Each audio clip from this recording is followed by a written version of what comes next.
சுதந்திரம் பல ஆன்மாக்களின் அடிமனங்களின் அழியா ஆசை, கண்டீரும் செண்டீரும் சிந்தி பெற்ற விலைமதியா பரிசு.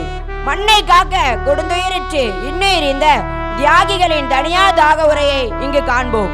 முல்லை முள்ளால் எடுப்பது போல வணிகம் புரிந்து பொருளீட்ட வந்த ஆங்கிலேயர்களை அதே வணிக ரீதியாக வீழ்த்த வேண்டும் என்று உறுதியேற்று சுதேசி இயக்கம் தொடங்கி கப்பலோட்டிய தமிழனாக முதலில் போராட்டத்தில் ஈடுபட்டவர் நம் வ.உ.சி.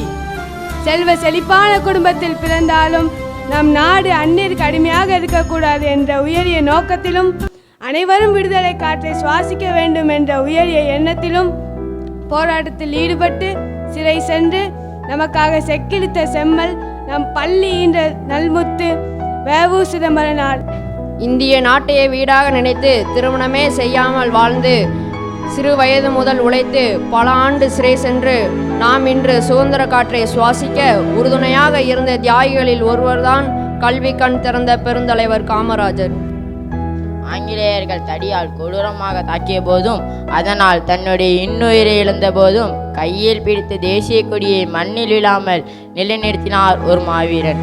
தன் இன்னுயிரை திறக்கும் வரைக்கும் ஜெய்ஹிந்த் ஜெய்ஹிந்த் என்று முழங்கி விடுதலை போராட்ட தியாகி திருப்பூர் குமரன் என்ன ஒரு தேசப்பட்டு நம்மை சிந்திக்க வைக்கும் காலச்சுவடு. யாருக்காக அவர்கள் போராடினார்கள்? அவர்களது குடும்பத்தினருக்காகவா? அவர்கள் சார்ந்த இனமொழியினருக்காகவா? இல்லை, நம் அனைவருக்காக. அவர்களது இன்னுயிரை இன்று பெற்ற சுதந்திர நாட்டிற்கு நாம் என்ன செய்திருக்கின்றோம்? சற்று சிந்திப்போம். நாம் அனைவரும் ஒன்றுபட்டு நின்றோமா? தாய் நாட்டின் பெருமையை தரணி போற்ற செய்தோமா? கல்வியால் உயர்ந்து நாட்டின் கலங்கரை விளக்காக நின்றோமா? சிந்திப்போம், சிறப்பாக செயல்படுவோம். நன்றி, வணக்கம். பாரத் மாதா கி ஜெய். பாரத் மாதா கி ஜெய். பாரத் மாதா கி ஜெய். ஜெய் ஹிந்த், ஜெய் ஹிந்த், ஜெய் ஹிந்த்.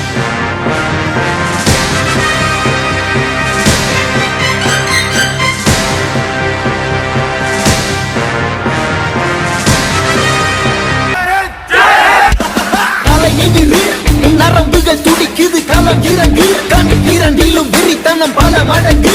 உன் முறை தொடங்கு, பகைவன் இருக்கின்ற இடத்திலே நீ அடைந்து தனியாய் நீ இறங்குற நேரம் இது சரியாய். உன் இலக்கினை தொடங்கிடு.